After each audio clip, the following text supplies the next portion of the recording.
Hello students, welcome to all of you as your science and maths teacher Nancy.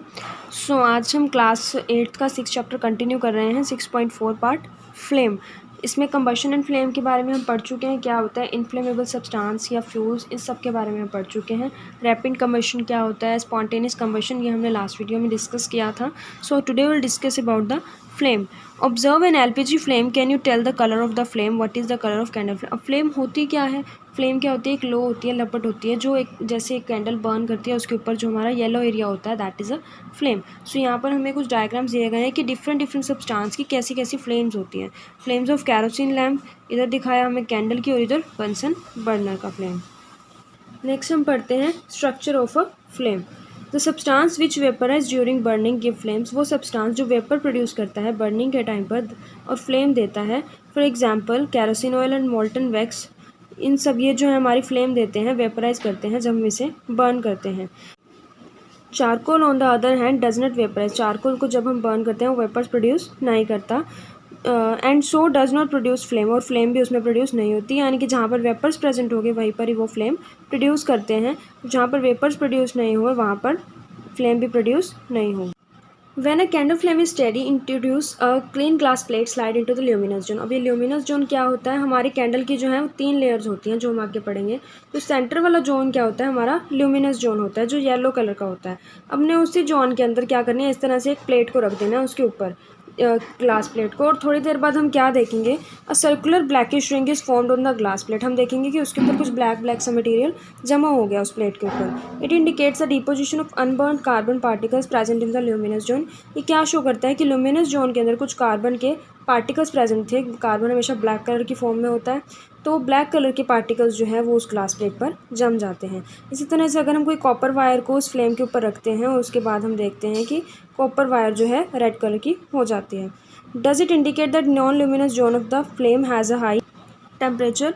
In fact this part of the flame is the hottest part. जो non luminous part है वो क्या है, सबसे hottest part है। यहाँ पर हमें 3 लेयर्स दिखाई गई हैं। एक बाहर वाला लेयर होता है हॉटेस्ट पार्ट, मिडल वाला होगा मॉडरेटली हॉट, थोड़ा कम हॉट होगा, और सबसे कम वाला नीचे वाला क्या होगा, सबसे कम हॉट होगा। तो बाहर वाले में ज़्यादा गर्माइश होती है, अंदर कम हीट, उससे अंदर सबसे कम हीट होती है। इधर हमारा दिखा रहे हैं कि जो बाहर वाला जोन है इसे outer zone of complete combustion कहते हैं। जो बाहर वाला जोन होता है वहाँ पर कंप्लीट कंबशन होती है, यानी कि पूरी तरह से जलता है। मिडल जोन जो है पार्शियल कंबशन, यहाँ पर इसके कंपैरिजन में थोड़ी कम कंबशन होती है, येलो कलर का होता है।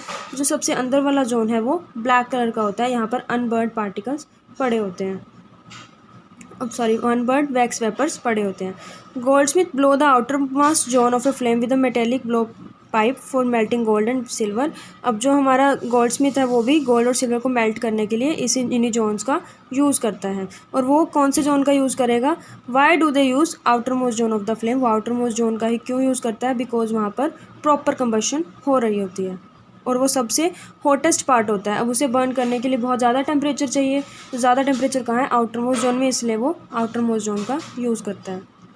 अब फ्यूल क्या है, recall that sources of heat energy for domestic and industrial purpose, वो सोर्सेज जहाँ से हमें हीट प्रोड्यूस होती है किसी भी काम को करने के लिए, स्पेशली चाहे वुड ले लो, चारकोल ले लो, उन्हें हम क्या बोलते हैं, फ्यूल्स।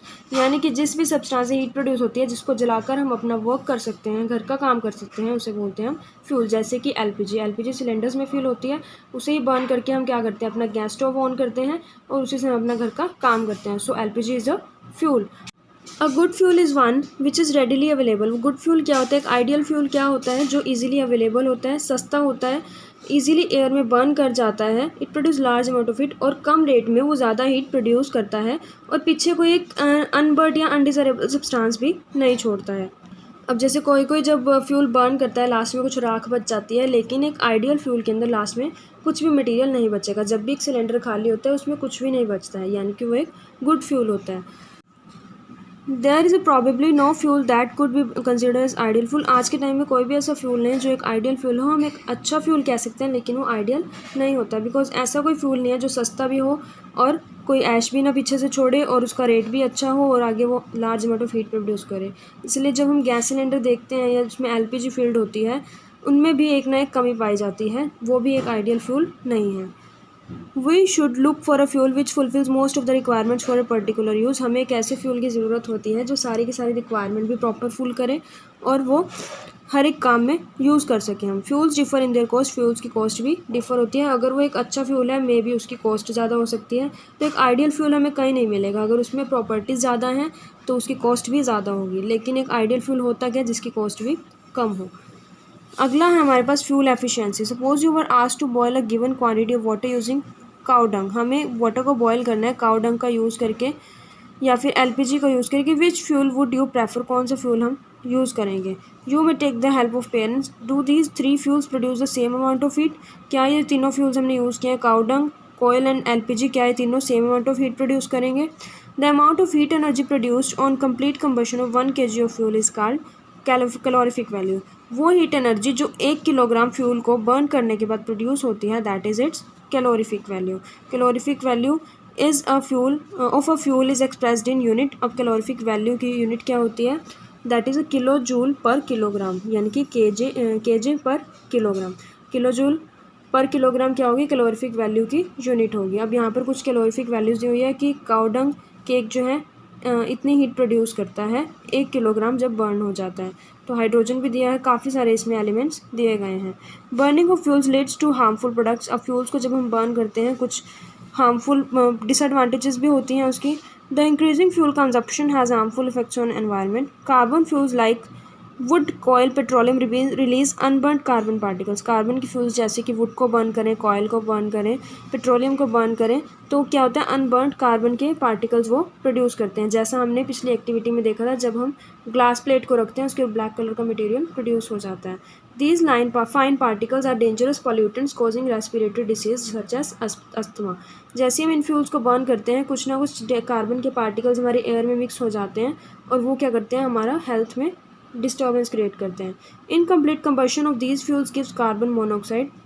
अगर ये प्रॉपरली बर्न नहीं होते हैं तो एक कार्बन मोनोऑक्साइड नाम की गैस प्रोड्यूस करते हैं।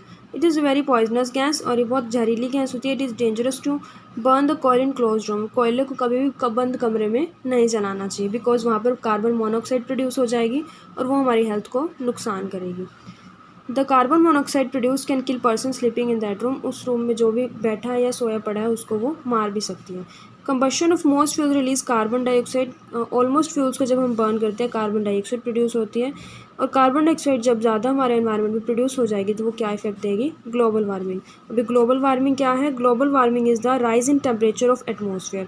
जब ग्लोबल वार्मिंग ज़्यादा हो जाती है तो हमारे एटमॉस्फेयर का टेम्परेचर बढ़ जाता है और टेम्परेचर बढ़ता है तो यानी कि गर्मी बढ़ जाती है। This results among other things in the melting of polar glaciers. Polar glaciers इससे पिघल जाते हैं which leads to the rise in sea level, जिसकी वजह से जब वो ग्लेशियर्स पिघलेंगे तो सारा का सारा पानी कहाँ होगा, सी में आएगा, समुद्र में आएगा और समुद्र का लेवल बढ़ जाता है जिसकी वजह से वो पानी बाहर आना शुरू हो जाएगा समुद्र से और बाढ़ आ जाती है।